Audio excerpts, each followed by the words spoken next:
Assalamualaikum warahmatullahi wabarakatuh.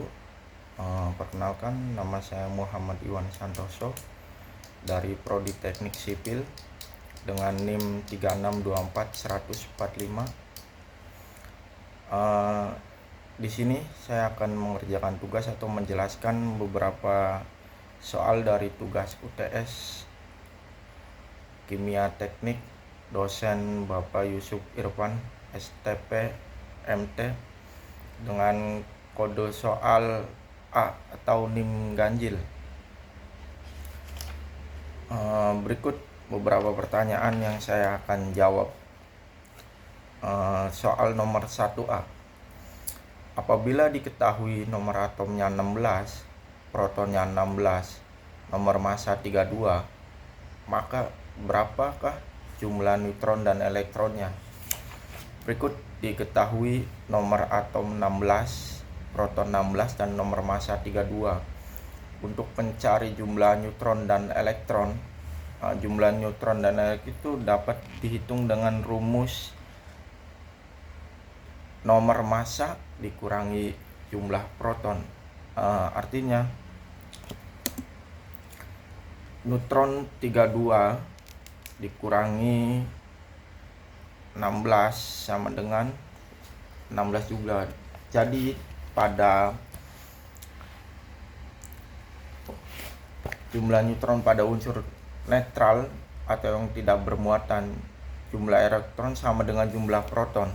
Karena jumlah proton sama dengan 16, maka jumlah elektron juga 16. Jadi jumlah neutron adalah 16 dan jumlah elektronnya 16.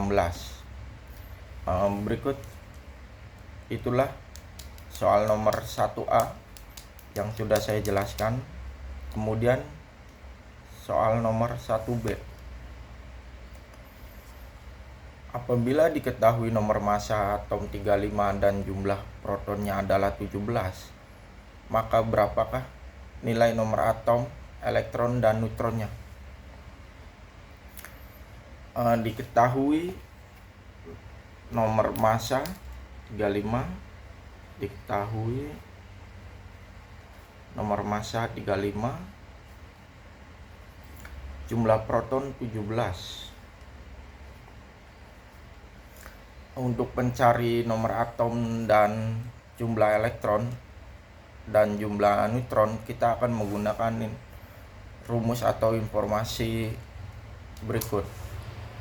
Nomor atom adalah jumlah proton dalam inti atom. Jadi nomor atomnya adalah 17 karena jumlah proton sama dengan nomor atom. Jumlah elektron dalam atom netral atau yang tidak bermuatan, jumlah elektron sama dengan jumlah proton. Oleh karena itu jumlah elektronnya adalah 17. Jumlah neutron. Jumlah neutron dapat dihitung dengan rumus neutron sama dengan nomor massa diambil jumlah proton. Artinya neutron sama dengan 35 diambil 17 sama dengan 18. Jadi hasilnya nomor atom 17, jumlah elektron 17, dan jumlah neutronnya itu 18. Atom ini adalah atom klor atau Ci yang memiliki nomor unsur 17. Berikut hasil dari pengurangan saya dan hasil dari pengerjaan soal saya. Berikutnya adalah dengan nomor soal 1C. Apabila diketahui nomor atom 26 dan neutron 13, maka berapakah nilai proton, elektron, dan nomor massa dari lambang unsur tersebut? Diketahui nomor atomnya berikut 26, jumlah neutronnya adalah 13. Untuk mencari proton, elektron, dan nomor massa, jumlah proton adalah nomor atom sama dengan jumlah proton dalam inti atom. Jadi jumlah protonnya adalah 26. Jumlah elektron Dalam atom netral, jumlah elektron sama dengan jumlah proton. Oleh karena itu, jumlah elektron adalah 26. Nomor massa dapat dihitung dengan rumus sebagai jumlah proton dan neutron. Berikut nomor massa atau nomor yang dapat dihitung. Itu nomor massa sama dengan proton ditambah neutron. Jadi 26 ditambah 13 sama dengan 39. Jumlah proton, jadi hasilnya dari data tersebut yang ditahu ya, jumlah proton 26, jumlah elektron 26, dan nomor massa 39. Unsur ini adalah unsur besi atau lambang unsur Fe yang memiliki nomor atom 26 dan nomor massa 39. Lambang unsur tersebut adalah Fe. Berikut hasil dari penjumlahan saya dan penjawaban saya berikut mengenai soal tersebut, yaitu 39. Selanjutnya berikut nomor 1D. Jika unsur Ni memiliki nomor atom 28, nomor massa 59, ion Ni2+ memiliki jumlah proton atau elektron dan neutron. Berikut saya akan menjawab. Diketahui nomor atom atau Ni28, nomor massa Ni-nya itu 59. Ion Ni memiliki muatan +2. Untuk mencari jumlah proton, elektron, neutron, dan ion Ni2+, kita dapat menghitung dengan langkah berikut. Jumlah proton. Nomor atom Ni sama dengan itu 28, yang berarti jumlah proton pada atom Ni adalah jumlah proton tidak berubah ketika atom membentuk ion, jadi jumlah proton pada Ni tetap 28. Jumlah elektron. Ion Ni2+ memiliki muatan +2, yang berarti ion ini kehilangan 2 elektron dari elektron netralnya atau atom netralnya. Atom netral ini memiliki 28 elektron sama dengan jumlah protonnya. Karena ion bermuatan +2 kehilangan 2 elektron, jumlah proton Ni itu 28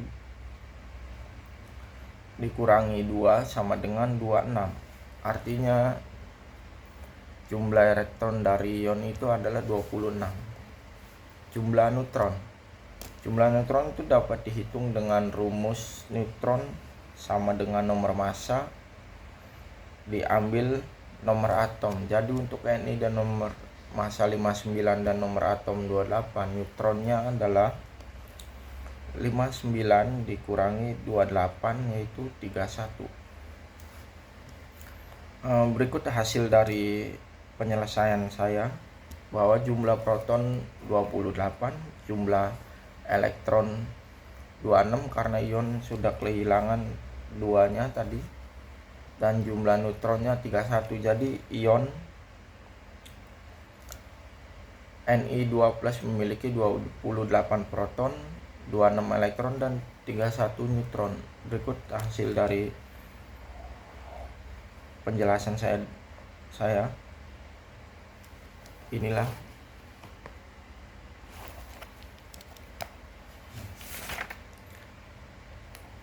Itulah hasil soal dari pengerjaan nomor 1. Untuk selanjutnya soal nomor 2 tentang gambaran atau dari teori atom. Gambar percobaan yang dilakukan untuk menjawab kelemahan dari teori atom Rutherford. Kelemahan apa yang dimaksud? Jelaskan pula bagaimana mekanisme dan hasil dari percobaan tersebut. Percobaan yang dimaksud adalah percobaan model atom Bohr yang dikembangkan oleh Niels Bohr pada tahun 1913. Percobaan ini dilakukan untuk mengatasi kelemahan dari model atom Rutherford yang pertama kali diajukan oleh Ernest Rutherford pada tahun 1911. Berikut kelemahan dari model atom Rutherford.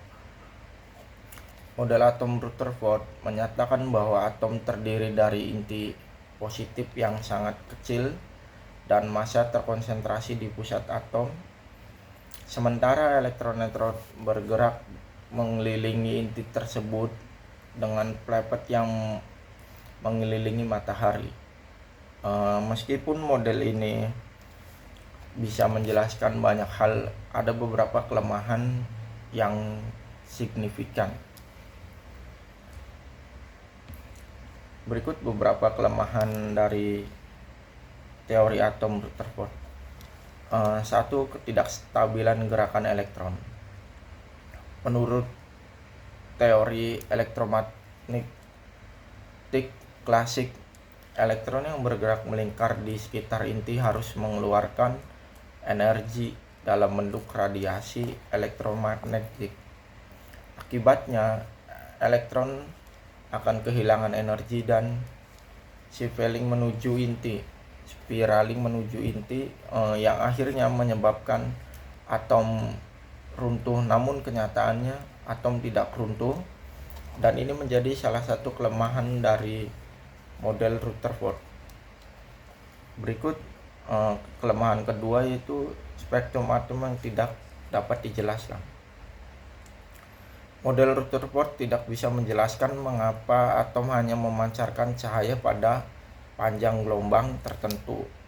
Spektrum garis diskrit dalam teori klasik seharusnya atom bisa memancarkan spektrum kontinu, tapi kenyataannya tidak demikian. Jadi spektrum atom yang tidak dapat dijelaskan karena memancarkan cahaya panjang yang gelombangnya tidak tertentu. Karena percobaan model atom untuk mengatasi masalah ini, Niels Bohr mengembangkan model atom baru yang lebih stabil dengan prinsip-prinsip kuantum. Bohr mengusulkan beberapa postulat utama untuk menjelaskan stabilitas atom dan spektrum atom yang didistribusi. Berikut penjelasan dari Bohr mengenai elektron bergerak dalam orbit stabil. Elektron hanya bisa dalam orbit tertentu tetapi tanpa mengeluarkan radiasi, asalkan berada pada tingkat energi tertentu. Orbit ini disebut orbit stasioner. Yang keempat, penyerapan atau pelepasan energi. Elektron dapat berpindah dari satu orbit ke orbit lain, tinggi lebih rendah, dan menyerap dan memancarkan kuanta paket energi dalam bentuk foton. Perubahan energi ini sesuai dengan perbedaan energi antara dua tingkat orbit. Berikut kelemahan yang kelima, yaitu hukum kuantisasi energi. Energi elektron dalam orbit stasioner berfungsi terkuantitasi dan hanya dapat memiliki nilai-nilai tertentu yang berhubungan dengan frekuensi cahaya yang dipancarkan atau diserap. Berikutnya mekanisme percobaan Bohr. Untuk menguji teori ini, Bohr memfokuskan diri pada atom hidrogen, atau yang paling sederhana. Percobaan ini melibatkan pengamatan spektrum emisi hidrogen setelah diberikan energi seperti dalam bentuk panas atau cahaya. Bohr menjelaskan bahwa spektrum garis yang terlihat seperti pada percakapan spektrum cahaya yang dipancarkan oleh atom atau hidrogen muncul karena elektron-elektron berpindah pada orbit yang berbeda. Hasil dari percobaan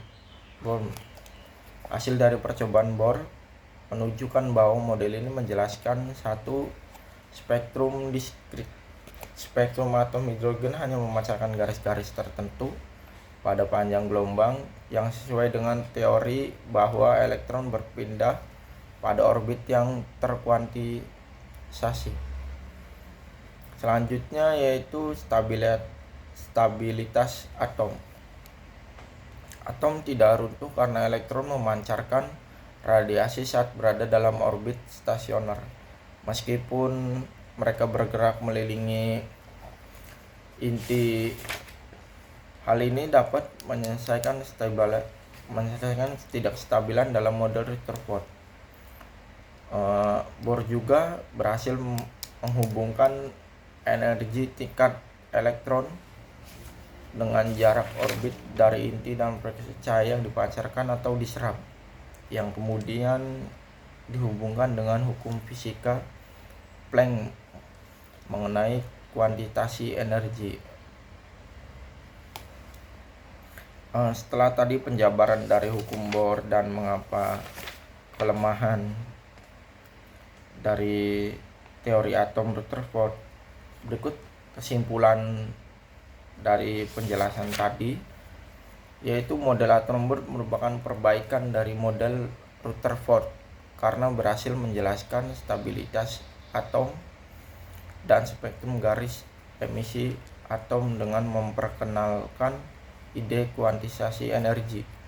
Meskipun demikian, model Bohr hanya berlaku baik untuk atom hidrogen dan memiliki terbatasan ketika diterapkan pada atom-atom yang lebih kompleks, yang kemudian mengarah pada pengembangan teori mekanika kuantum yang lebih lengkap.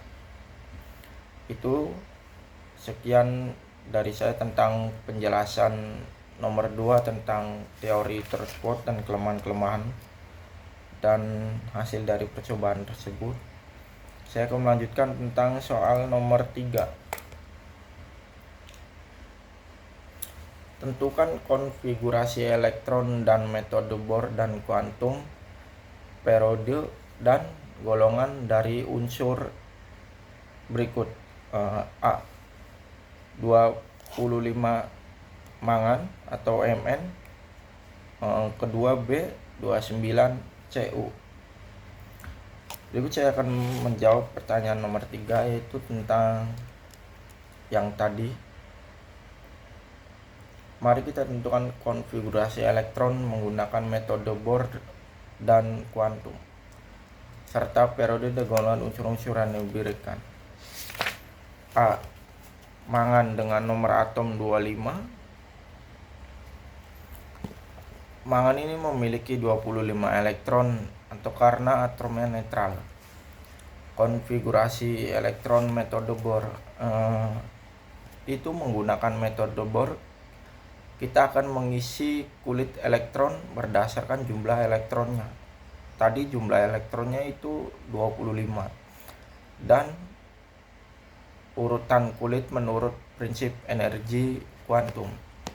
Kulit pertama itu dengan kode K, kulit kedua L, kulit ketiga itu M, dan kulit keempat itu N. Kulit pertama itu 2 elektron, kulit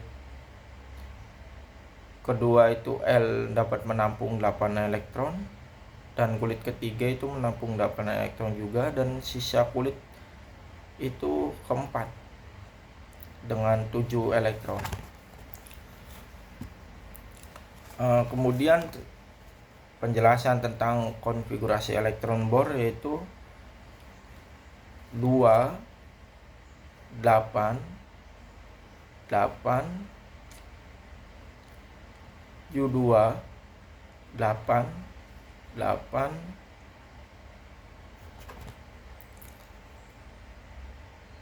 dan 7. Konfigurasi elektron atau metode kuantum. Metode kuantum menggunakan notasi orbital n, atau di mana n ini adalah nomor kulit dan jenis orbital itu adalah SPDF, dan X ada jumlah elektron pada orbital tersebut. Berikut nomor kulit pertama yaitu K sama dengan 1S2. Kulit kedua itu L dengan 2S2 2P6. Kulit ketiga itu M sama dengan 3S2 3P6 3D5. Jadi konfigurasi elektron kuantumnya itu 1S 2S 2 2P6 dan 3S2 dan 3P6 dan 3D5. Periode dan golongan dari mangan tersebut karena terletak pada 4 periode karena kulit keempat terisi elektron. Golongannya itu golongan dengan 7B, yaitu golongan yang memiliki subkulit D dalam konfigurasi elektronnya. Berikut dengan soal tembaga atau 29Cu dengan nomor atom 29, nomor atom Cu29. Karena atomnya netral, jadi konfigurasi elektron bor itu menggunakan bor yang diisi dengan berdasarkan urutan kulit, yaitu kulit pertama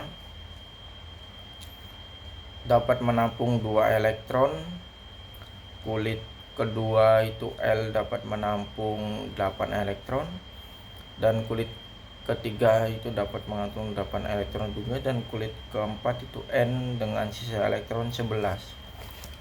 Penjelasan tentang konfigurasi elektron bor itu 2 8 8 11 8 8 112 8 8 dan 11.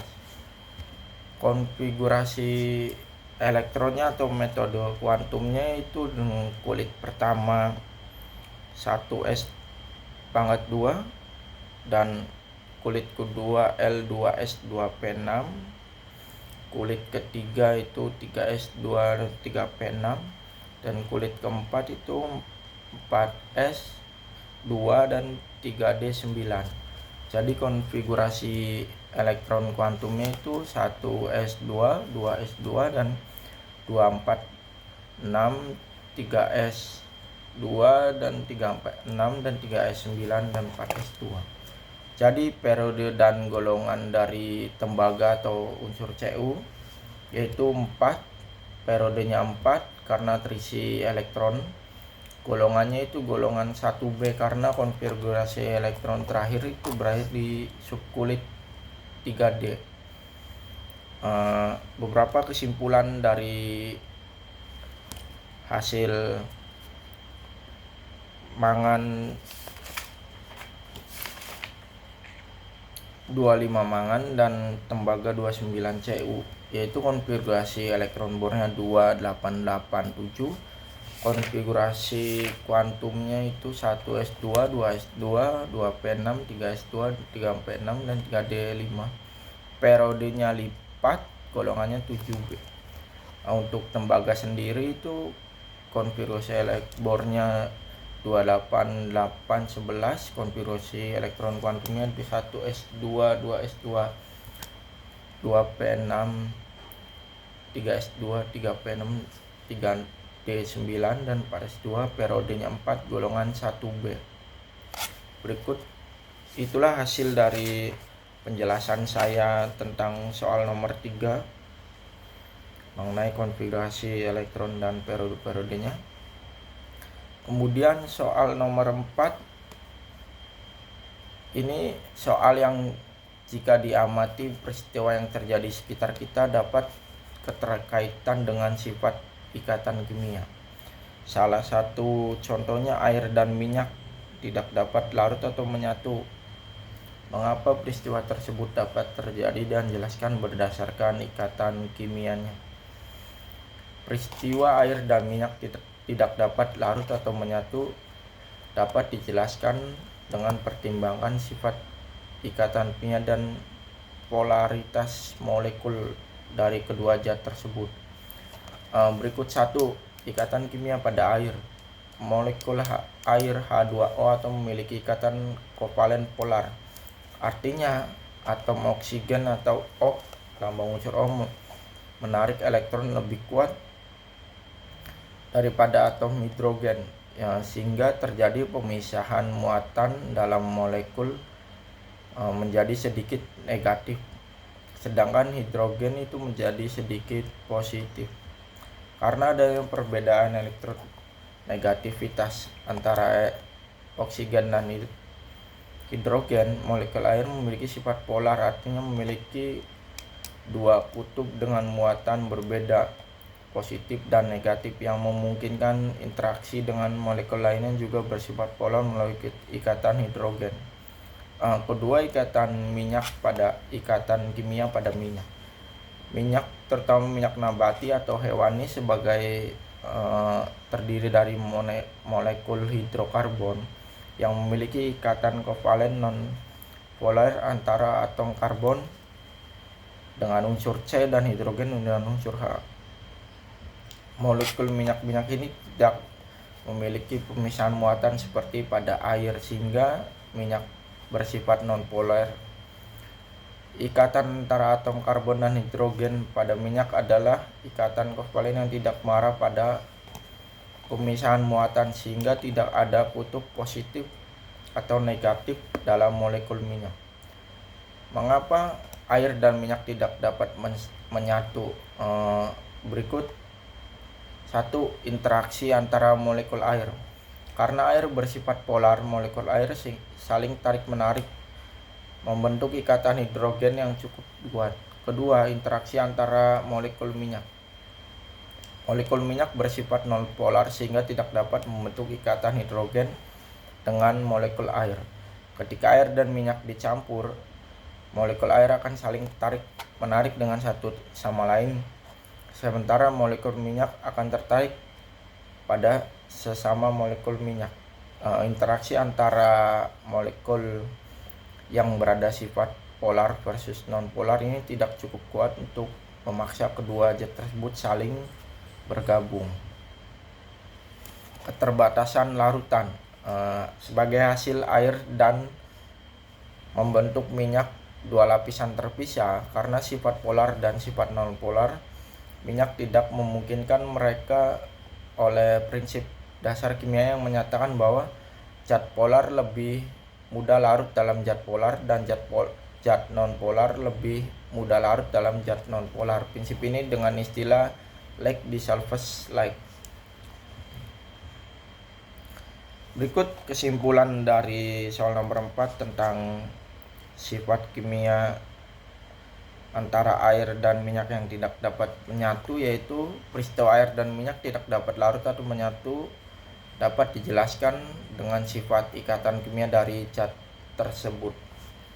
Air adalah zat polar yang memiliki hidrogen atau molekul yang, sedangkan minyak adalah zat non-polar yang tidak dapat membentuk ikatan hidrogen. Karena perbedaan polaritas ini, kedua zat tersebut tidak dapat saling melarutkan atau menyatu.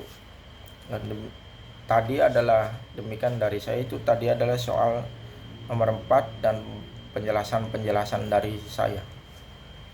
Kemudian soal nomor 5. Diketahui reaksi CaCO3 dalam kurung S ditambah HCl atau AK atau CaCi 2 dalam kurung Aki plus H2O dalam kurung I plus CO2 dalam kurung G.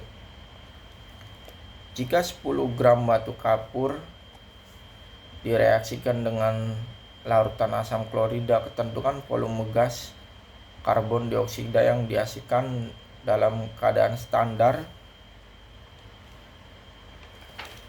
Berikut saya akan menjawab dari soal nomor 5. Reaksi yang diberikan adalah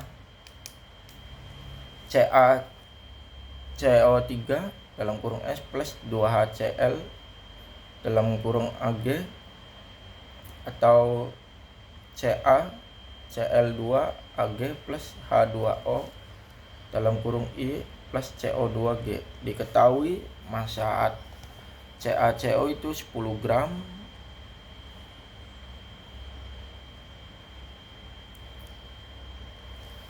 massa molar CaCO3 dapat dihitung berdasarkan angka atom relatif atau AR. Unsur-unsur penyusunnya yaitu AR Ca 40 gram per mol, atom relatifnya yaitu untuk C sendiri 12 gram per mol, atom relatif untuk O nya itu 16 gram per mol. Reaksi berlangsung pada keadaan standar atau STP, di mana 1 mol gas ideal pada STP memiliki 20,24 liter. Berikut langkah penyesuaian yang dari pembahasan tadi, yaitu menentukan jumlah mol CaCO3 yaitu massa molar atau M dari CaCO dapat terhitung dari terlebih dahulu. Berikut massa molar dapat dihitung dengan rumus massa molar CaCO3 sama dengan 40 Ca plus 2 Ca dikali 3,16, yaitu dengan hasil 40 ditambah 12 ditambah 48, yaitu 100 gram per mol. Jadi massa molarnya itu 100 gram per mol. Jumlah mol CaCO yang digunakan adalah mol, berikut rumusnya, ada itu mol CaCO3 sama dengan massa dibagi massa molar juga, yaitu 10 gram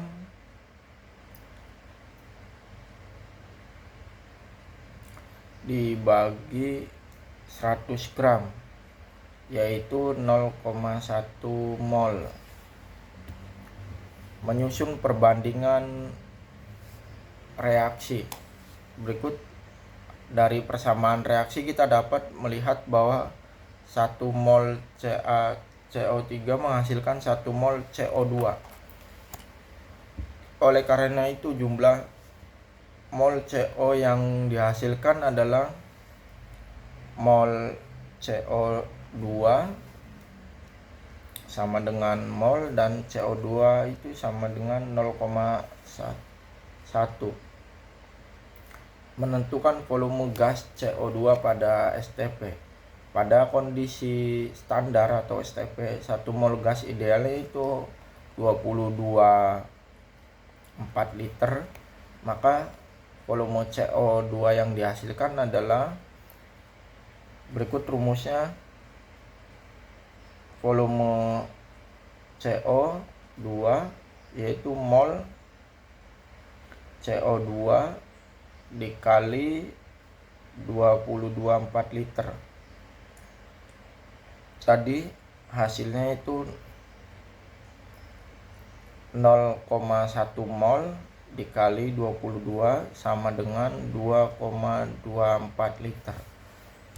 Hasilnya adalah volume karbon dioksida atau CO2 yang dihasilkan pada keadaan standar adalah 2,24 liter. Berikut itulah hasil dari penjelasan nomor soal 5 tentang volume gas karbon dioksida yang dihasilkan pada keadaan standar.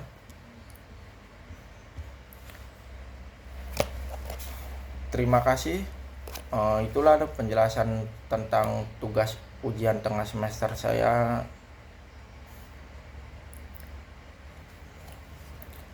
Dari dosen Pak Yusuf Irfan, STPMT.